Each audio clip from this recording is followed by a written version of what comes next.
আপনি ঘামাইতেছেন কেন? এই টিস্যু দাও। আসেন। ইস, ইস, কি যতন! আহারে! এত বেশি কমপ্লিকেটেড করার কিছু নাই। এরকম এরকম করতে হবে, এমন হতে হবে, এমন হতে হবে। Simple life, simple life.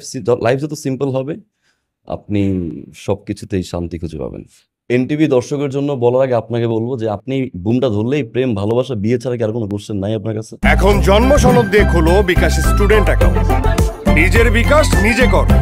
আসসালামু আলাইকুম, এনটিভি দর্শকদের স্বাগত জানাচ্ছি আমি স্পেশাল করেসপন্ডেন্ট জাহিদুর রহমান। দর্শক, আজকে আমাদের অতিথি হালের জনপ্রিয় একজন অভিনেতা মুশফিকার ফারহান। মিস্টার ফারহান, এনটিভির পক্ষ থেকে স্বাগতম। আপনার 104টা নাটকের প্রায় সবগুলোই কোটি ভিউ, আসলে রহস্যটা কি? ডেফিনেটলি দর্শক। দর্শক একটা কাজ ভালোবাসেন, এই জন্যই আসলে 104, 105টা 105টা নাটকের কোটি ভিউ ক্রস করলো। তার মানে নতুন করে আমরা যে সংখ্যাটায় দাঁড়িয়ে আছি, প্রতি মুহূর্তেই সেই সংখ্যাটা বেড়ে যাচ্ছে। ডেফিনেটলি। কারণটা কি? দর্শক তো অন্যগুলো দেখে, রহস্য কি? রহস্য আসলে সেটা মনে হয় দর্শকই বলতে পারবে। দর্শক কেন দেখে সেটা আমি কিভাবে বলবো বলেন? আমি বলতে পারবো রহস্যটা? তা সেটা তো কিছু তো অভিনয় দক্ষতা নিশ্চয়ই আছে। তো সেটা তো আপনি জানেননি, বললেন না অভিনয় দক্ষতা আছে। এটাই। অ্যান্ড ডেফিনেটলি কাজ। আমার কাছে মনে হয় যে আহ, কাজের প্রতি আসলে অতটুকু ডেডিকেশন থাকলে ডেফিনেটলি ভালো কিছু হবে। এ শুধুমাত্র অ্যাক্টিং না, যে কোনো কাজই আহ, মন থেকে যদি চাওয়া হয় ডেফিনেটলি ভালো কিছু আসবে। আর যে কিংবা রেডিও জকি বা কথা বন্ধু থেকে আজকের জনপ্রিয়তা কেমন অনুভব করেন? ভালো। যখন রেডিওতে কথা বলতেন তখন স্বপ্ন দেখতেন যে এমন একটা দিন আসবে? না, কি হতে চাইতেন? স্পেসিফিক কোনো ইচ্ছা ছিল না যে এটাই হবে, এটাই হবে, এটাই হবে। মনে হচ্ছে ওকে, গো উইথ দ্য ফ্লো, যেভাবে যাচ্ছে ওভাবে যাক না। এখন জন্ম সনদ দিয়ে খোলো বিকাশ স্টুডেন্ট অ্যাকাউন্ট। নিজের বিকাশ নিজে কর। জীবনটা কি খুব এরকমই ভাসিয়ে নেওয়া জীবন? আমার কাছে মনে হয় এত বেশি কমপ্লিকেটেড করার কিছু নাই। এরকম এরকম করতে হবে, এমন হতে হবে, এমন হতে হবে। Simple life, simple life. Life যত সিম্পল হবে, আপনি সবকিছুতেই শান্তি খুঁজে পাবেন। অনুপ্রেরণা কে ছিল? ডেফিনেটলি আমার মা। বরিশাল থেকে ঢাকায় এলেন, বরিশালের গল্পটা একটু শুনতে চাই। আমার বাবা একজন আর্মি পার্সোনাল ছিলেন। সো বাবা যখন রিটায়ারমেন্টে যান, উম, তখন আমি আদমজি স্কুলে ছিলাম। তো রিটায়ারমেন্টে যখন আমরা বাড়িতে যাই, আব্বু রিটায়ারমেন্টের পরে তখন আব্বু মারা যান। তারপরে 2 বছর ওইখানে থাকা হয়, দেন আবার ঢাকায় চলে আসি তারপরে রেডিওতে কিভাবে এলেন? ইন্টারভিউ দিয়ে। থিয়েটারও তো করেছেন কিছু সময়, না, থিয়েটার করা হয় না। সে গল্পটা কেমন? থিয়েটার একবার যাওয়া হয়েছিল, এটা অন্য একদিন বলবো। না, আমরা শুনেছি হ্যাঁ, একটা গল্প আছে, হ্যাঁ। ফটোস্ট্যাট রিলেটেড একটা গল্প। থিয়েটারে একবার এক বড় ভাই আছেন, সে আমাকে বললো যে চল থিয়েটারে আমরা যাই। তাই আমি বললাম আচ্ছা ঠিক আছে, চলো। তো গেলাম, যাওয়ার পরে সবার সাথে পরিচয় করে দিলাম। দেওয়ার পরে আমাকে তখন একটা নাটকের থিয়েটারে কাজ চলছিল আর কি। তো ওইটা টোটাল একটা স্ক্রিপ্টে ছিল 96 পেজের মতো।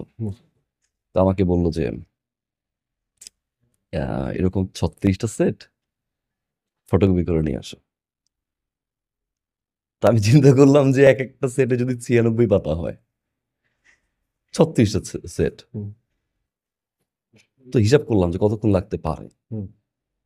পরে আমি ওই আহ, ঢুকতে একজন ভাই ছিল, তার কাছে বললাম যে ভাই টাকাটা ধরেন, আমি একটু আসতেছি। ওইখান থেকে বলে আমি রিক্সা নিয়ে সোজা বাসায়। আর যাওয়া হয় না। থিয়েটার ওখানেই পাট চুকিয়ে এসছেন। হ্যাঁ, কিছুটা এরকমই আর কি। যারা এক সময় বঞ্চনার মাঝে ফেলেছে আজকের ফারহানকে, তাদের কথা মনে পড়ে? কোনো কষ্টের কথা মনে পড়ে?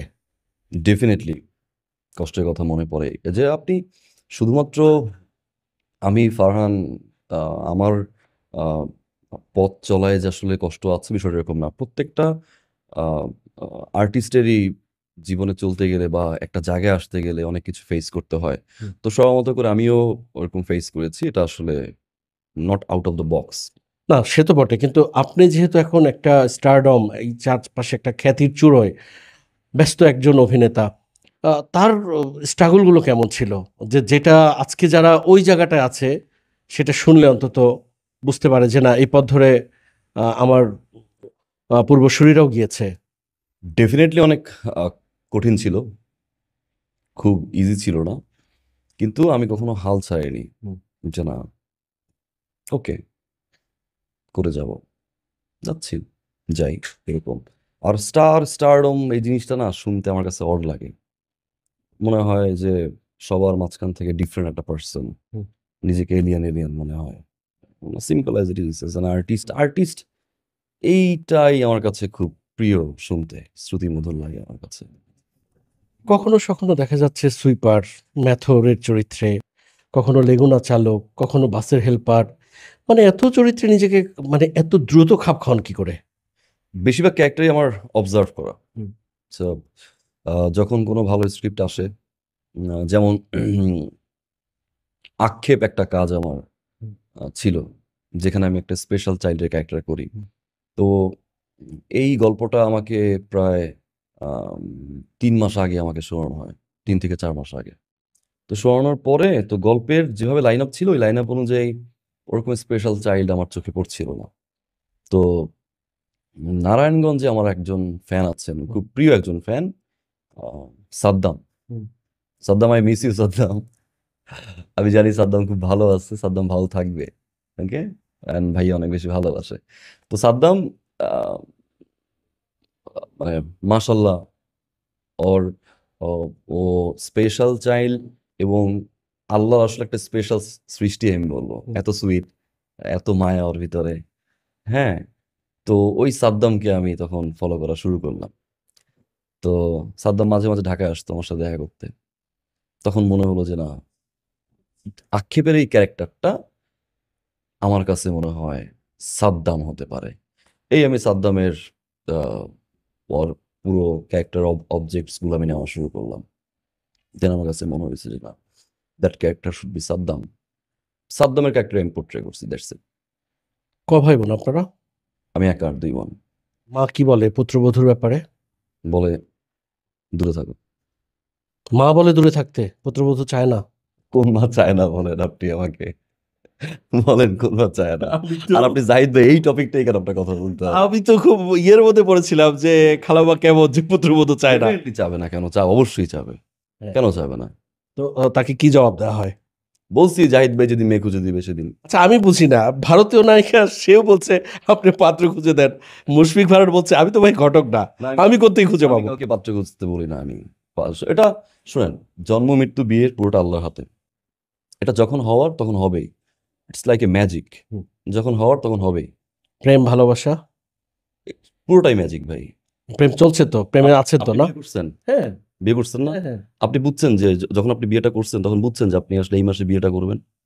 না হ্যাঁ সেটা তো বোঝাই সেটা গেছে। বুঝতে হ্যাঁ পারছেন? হ্যাঁ। আপনি স্পেশাল ভাই, ডেফিনেটলি আপনি স্পেশাল। মানুষ কাঠ ছাপিয়ে বিয়ে করে তো জানে না যে কোন মাসে বিয়ে করে। প্ল্যান্ড ভাই, বাট হ্যাঁ। বিয়ে হওয়ার আগে আপনি বুঝছেন যে আসলে যে এই না মাসে না বিয়ে হবে। ওইটা তো যে ভাগ্যে কি আছে সে কি আর অত বোঝা যায়? এত কিছু প্রেম ভালোবাসা না, নাই নাই, একদম নাই নাই নাই নাই। নাই নাই।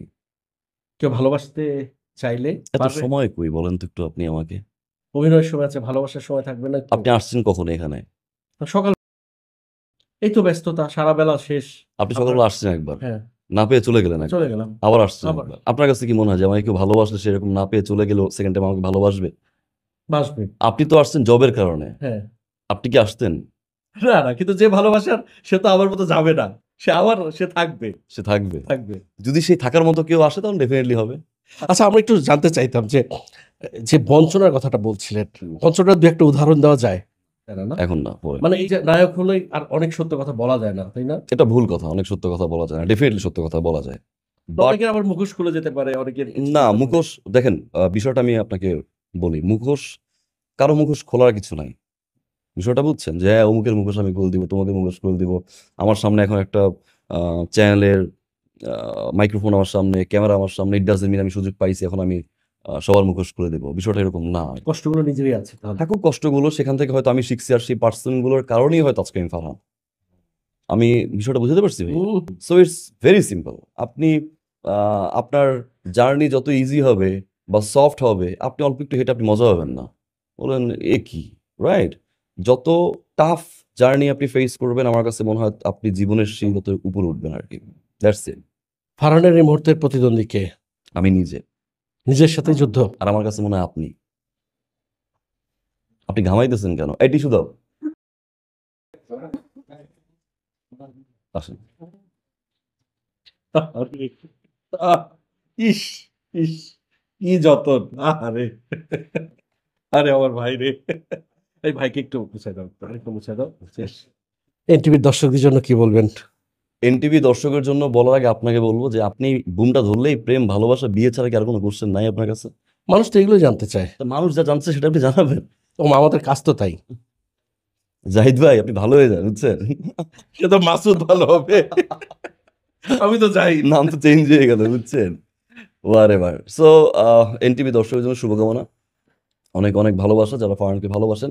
অ্যান্ড 105টা নাটকের 10 million plus views just because of you, আপনাদের জন্যই। কিন্তু একটা কথা বলবো যে শুধুমাত্র ভিউ দিয়ে আসলে নাটকের বা অভিনেতার জাজ করাটা ঠিক না। আমি নিজেও বলবো না যে আপনারা 105টা নাটক দিয়ে বা 105টা নাটক 10 মিলিয়ন প্লাস হয়েছে ইট মিনস যে আপনারা এই অ্যাঙ্গেল আমাকে জাজ করবেন, কখনোই না। ভিউ ছাড়াও অনেক ভালো ভালো কাজ হচ্ছে, যে কাজগুলোর হয়তো ভিউ হচ্ছে না বা রেসপন্সটা আসলে সবার চোখে হয়ে পড়ছে না, বাট এছাড়া অনেক ভালো ভালো কাজ আছে। আর ডেফিনেটলি এবারের যে কাজগুলো আসবে, আপনারা জানেন যে এবারের গরম অনেক বেশি ছিল। হুম। তারপরে রিসেন্টলি ঝড় ছিল প্রচুর। হুম। তো এই আনপ্ল্যান্ড ঝড় চলে আসে, বৃষ্টি চলে আসে, একটা শুটিং ইউনিটের কিন্তু অনেক বড় ক্ষতি হয়। ক্ষতি হয়। পুরো ডে কিন্তু আমাদের অফ থাকতে হয়। অ্যান্ড গরমের ভিতরে কষ্ট করে প্রতিটা অভিনেতা, আহ, সব ডিরেক্টরস, আমাদের ইউনিট বলেন, ইউনিটের প্রতিটা মেম্বার, আমার প্রোডাকশন, ক্যামেরা, লাইট, প্রতিটা মানুষের আসলে অনেক বড় কষ্ট ছিল আর কি ওরা ঈদের কাজগুলোতে। সো আশা করি সবার কাছে দেখবেন, শুধুমাত্র আমার না, সবার কাছে দেখবেন। আশা করি ভালো কিছু হবে ইনশাআল্লাহ। আমি নিজে। নিজের সাথে যুদ্ধ। আর আমার কাছে মনে হয় আপনি ঘামাইতেছেন কেন? এই টিস্যু দাও। আসেন। ইস ইস, কি যতন! আরে ওকে, সো দ্যাটস ইট। আগামীতে ফারহান নিজেকে কোন জায়গাটায় রাখতে চায়? আমি আসলে ভাইয়া টু বি অনেস্ট এরকম কখনো ভাবি না আগামীতে আমি এরকম হব, এরকম করব, ওই জায়গাটায় যাব। সত্যি এটা হয় না। তবে প্রতিটা মানুষের যত দিন যায় ম্যাচিউরিটি বাড়ে, ভাবনা চিন্তা বাড়ে। আপনি দেখবেন বেশিরভাগ আর্টিস্টেরই 3-4 বছর আগে একটা ইন্টারভিউ দেখবেন, আবার এখনকার ইন্টারভিউ দেখবেন, ম্যাচিউরিটি হয়। সো এখনকার যে স্টেটমেন্ট আমার, সেই অনুযায়ী আমি আসলে আগামী বছর বা আগামীতে আমি এভাবে দেখতে চাই, এরকম কিছুই না। ইনশাআল্লাহ ভালো কিছু কাজ করতে চাই, সবার দোয়া নিয়ে আগাতে চাই। That's it. আর কিছুই বড় কোনো চাওয়া আমার কাছে নাই। দর্শক, এতক্ষণ আমাদের সঙ্গে ছিলেন আপনাদের প্রিয় অভিনেতা মুশফিক আর ফারহান। নিশ্চয়ই আগামীতে নতুন কোনো অতিথি নিয়ে। অভিনেতা না আমি? আপনার প্রিয় অভিনেতা না আমি? আচ্ছা, প্রিয় না হলে কি মানে আমাদের প্রিয় মনে? আমার আপনাদের সবার প্রিয়। উফ। দর্শক, আমার আপনার সকলের প্রিয় অভিনেতা মুশফিক আর ফারহান, সে কিন্তু আদায় করে নিচ্ছে। তার এইভাবেই সে আসলে মানুষকে ভালোবাসে, আঁকড়ে রাখে, এটা বুঝে নেন আপনারা। নিশ্চয়ই আগামীতে নতুন কোনো অতিথি নিয়ে হাজির হব আপনাদের সামনে। ততক্ষণ পর্যন্ত সবাই ভালো থাকবেন, সুস্থ থাকবেন, এনটিভির সঙ্গে থাকবেন। আল্লাহ হাফেজ।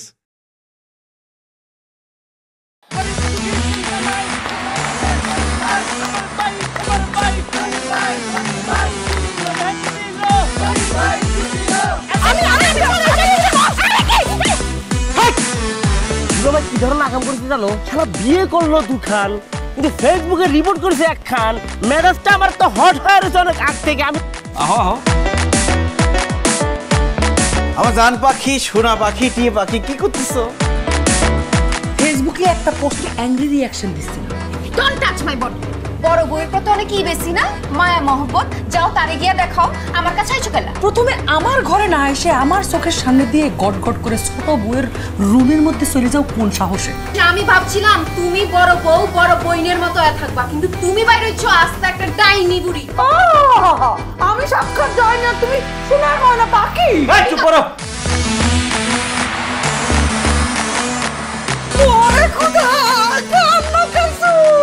গুলশান বানানির মায়েরা যেমন চুল কালার করে না, আমার তো মনে হইতেছে গনি মিয়া কোনো গুলশান বানানির মডার্ন মায়ের প্রেমে পড়ছে। আমি জীবনে বিয়া যদি করি একখান করবো দুইখান করবো না। তোরে পিড়ে আমার করবো। আরে কি করতেছ? আরে বাইরে করতে বাইরে, যা কইছি শুনো, গড়তে বাইরে তুমি কি করতেছো তুমি? কোথায় যাচ্ছ স্বামী আমার? হ্যাঁ, তুমি ছাড়া মোর কোনো গতি নাই, তোমার ঘরে একটুখানি দাও ঠাই। দেখাই দিচ্ছে ছোট বউ তার আসল রূপ, নাগিনী সাপিনী। শুনছি ভালোবাসা টিকে থাকে বিশ্বাসের উপর, আমার উপর তোমাদের সেই বিশ্বাস ছিল। আজকে দেখতেছি আমার উপর আর কোনো বিশ্বাস নাই। যেহেতু বিশ্বাস নাই, তোমাদের সাথে থাকার কোনো ইচ্ছা আমার নাই।